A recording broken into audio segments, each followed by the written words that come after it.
Hey guys, wanted to send you an update. So I'm at the Croatian airport right now and got through security all fine and dandy, and that's all she wrote for our mission trip to Croatia. It's been an incredible last couple days wrapping things up. We've got just a couple really incredible testimonies to share with you guys, and I'll probably send another update because this was a super impactful, super emotional kind of trip, and I definitely feel like did everything I wanted to do here and even more, to be honest with you. And I'll send a little bit longer of an update for people that are interested for the next one. But in the last couple of days, we really hit the streets hard, and just got some opportunities to go out and check the sites out. And in particular, went up to this beautiful castle that's pretty common here in Europe. And this castle was on top of a hill. That was Kevin. And this castle was on top of a hill right in Croatia. And we're up there and we're checking out just the beautiful, beautiful sights.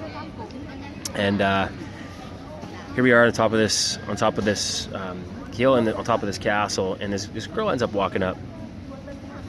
And one of my friends, Janelle, ended up reaching out to her, starting a conversation and asking her a little bit about herself and whatnot. But there was a message not too long ago, and as soon as I saw her, I was reminded of this. It was a message about the artist and the painting.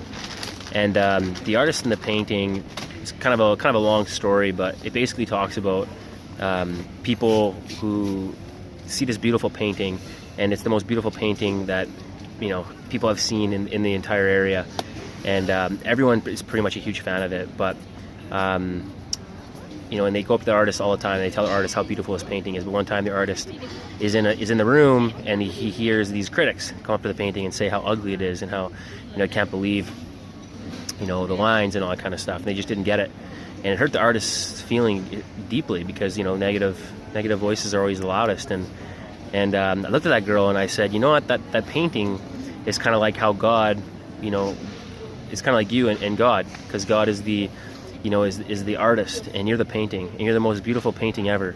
And whenever someone comes up to you and says negative things, it actually is an insult to God, because He's the creator and He loves you so much. And I shared that with her, and she was super encouraged, and it really opened her up for some conversation with us. And we ended up praying with her. And it was a beautiful time of just being able to uplift and encourage and pray with her. And she felt like after the prayer was done that all the heaviness that she had left her body. She literally said, like, I feel so light and I feel so happy, and I haven't felt this way in so long. And she ended up coming out, or talked about coming out to the church in the next couple of days. So that was super encouraging. And then after that, I went and checked the other side of this castle, and happened to be in this little dome area where these students and this teacher were inside, and I didn't really know it, but I ended up barging in on her teaching session. She must have been really familiar with the architecture, because she went around and she talked about all the different significances of it, and she knew that we were English, so that she actually said, hey, I'll teach you guys in English as well. So she went through and explained some of the history and culture, and it was beautiful. And afterwards I asked her if it was okay if I shared some of the inspiration that I got while she was talking, and she said yeah. So I ended up explaining to them on the way up, they were all hiking up, I found out, and I said that hiking trail that you were on, that winds back and forth, is much like life, and that we take right turns, we take left turns, and sometimes they're the right decisions, sometimes they're the wrong decisions. But I said, and as we make our way up, we're all looking to get to the destination, which is the kingdom. I use the kingdom as the analogy for the castle. And I said, all of you guys, no matter what decisions you make, no matter what turns you make, I just want you guys to know that Jesus loves you so much. And the only thing that is in His heart that is the most important is for you to be in His kingdom of perfect, His kingdom of perfect love, joy, and peace. And I shared some more about how much Jesus loved them. And this isn't very common, I'm assuming, for these younger folks in Croatia to hear this, but I got a standing ovation. They were all super encouraged. They loved it. Definitely felt like a really peaceful energy in the room, and that was awesome. So I ended up praying for a kid on the way out, and then I ended up hopping in a taxi and went down to Croatia and was able to take in the sights. later that day, we went to the church and served, had an incredible service, and then, you know, I ended up, I'll talk more about that maybe another time, but the next day, which was today,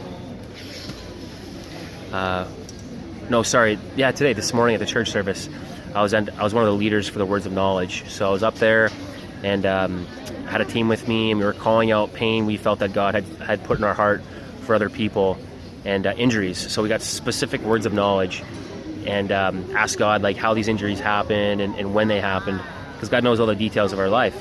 And I knew that this guy, I got a picture of this guy holding a fire, and this fire burning his hand. So I asked somebody if they had gotten, you know, if they have a scar, if they have recently had gotten a bad severe burn on their hand, and sure enough it was. And we prayed for the guy, and he had no feeling in that scar, but after we prayed for him, he had the feeling back.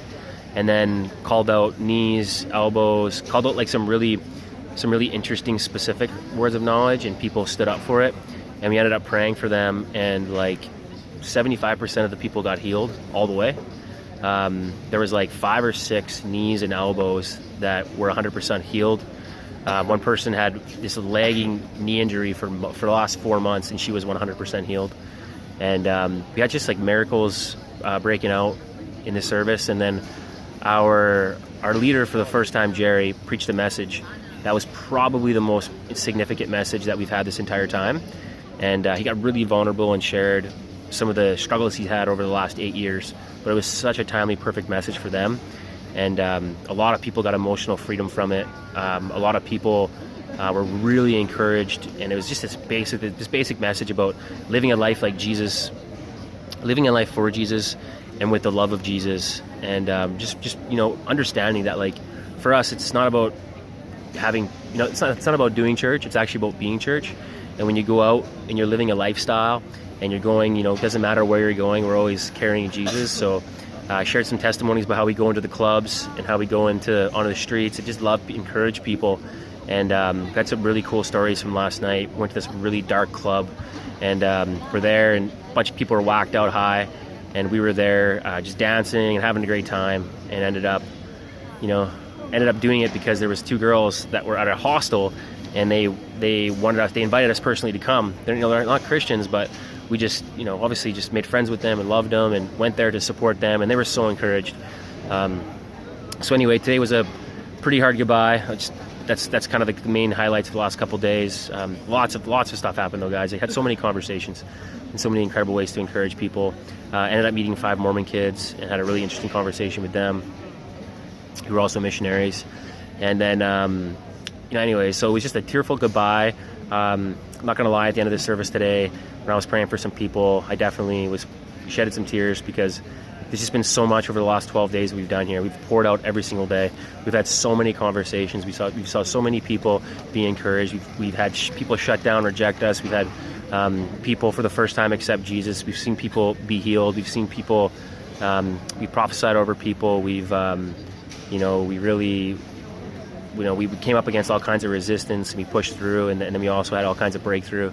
So just all across the board, and all across the board, just a crazy experience. And I'll send more of a lengthy update later on, but I just wanted to give you guys some testimonies. And we're going to Turkey now, so I'd appreciate some thoughts and prayers, because you guys all know probably what's happening there with the retaliation from Trump. And it's going to be a cakewalk. We've talked to some people on the ground. We've talked to some people that are, kind of have their ears to it, and they say everything should be fine, and especially the tourist sites. I'm thinking about checking out the Hagia Sophia, so I'd love to be able to go down there and check that out. I'm going to pray into it and see what I hear, but love you guys so much, and we will talk to you later.